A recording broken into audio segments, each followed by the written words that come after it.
একটা গুনাহ যদি মানুষের সাথে সম্পৃক্ত হয়, ওই ঋণ শোধ না করা পর্যন্ত জান্নাতি ব্যক্তি জান্নাতে ঢুকতে পারবে না।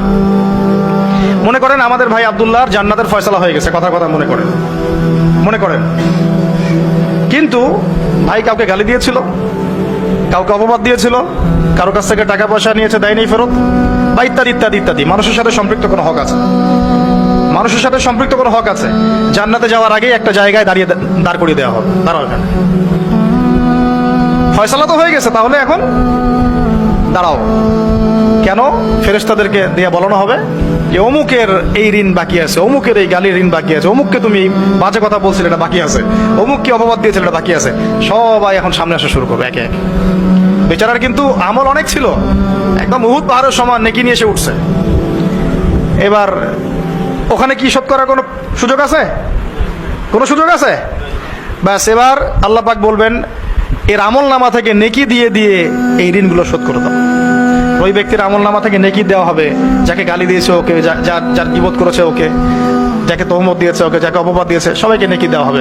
দিতে দিতে দিতে নেকি শেষ যদি হয়ে যায়, তখন না, নেকি শেষ হয়ে গেলে ওদের গোনা আবার এর ঘাড়ে চাপানো হবে। আল্লাহ রাব্বুল আলামিনের বিচারে একদম সূক্ষ্ম। আল্লাহ পাক কিন্তু গফুর রহিম, একই সাথে শাদীদুল ইকাব। আল্লাহ পাক পরম করুণাময়, অসীম দয়ালু, আবার কঠিন শাস্তিদাতাও বটে। আল্লাহ পাক কারো প্রতি জুলুম করেন না, এক জাররা পরিমাণ জুলুম হবে না। অন্য হাদিসে আসছে একটা শিংওয়ালা ছাগল দুনিয়াতে একটা শিং ছাড়া ছাগলকে গুতা দিয়েছিল। আমার শিং আছে, ওই যে পাওয়ার আছে আমার, দিলাম তোকে গুতা। এটাই তো কাজ দুনিয়ার, যার কাছে পাওয়ার আছে, আমার কাছে পাওয়ার আছে, নে তোকে গুতা দিলাম। ওই ছাগলও ওই কাজ করছে। আল্লাহ পাক কিয়ামতের মাঠে ওই শিংহীন ছাগলকে শিং দিয়ে বলবেন এবার একে গুতা দিয়ে পরিশোধ করো।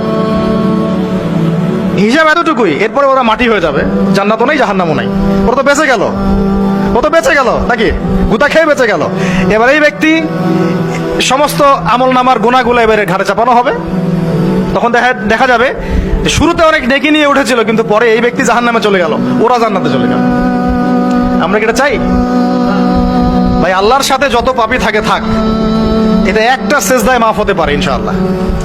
আল্লাহ পাকের সাথে অনেক পাপ আছে আমাদের, মনে করে নামাজ পড়ি নাই, রোজা রাখি নাই, যাকাত দেই নাই, ইত্যাদি ইত্যাদি অনেক পাপ, আল্লাহর হক অনেক নষ্ট করেছে। একটা সেজদা যদি কবুল হয়ে যায়, একটা ইস্তেগফার যদি কবুল হয়ে যায়, ইনশাআল্লাহ সব গুনাহ মাফ হয়ে যাবে। কিন্তু মানুষের সাথে জড়িত যদি গুনাহ থাকে, এই যে গীবত, তহমত, অপবাদ ইত্যাদি ইত্যাদি, কারো সম্ভ্রমহানি করেছেন, কাউকে বেইজ্জত করেছেন ইত্যাদি, এই দুনিয়াতেই হায়াত থাকতেই মাফ নিতে হবে।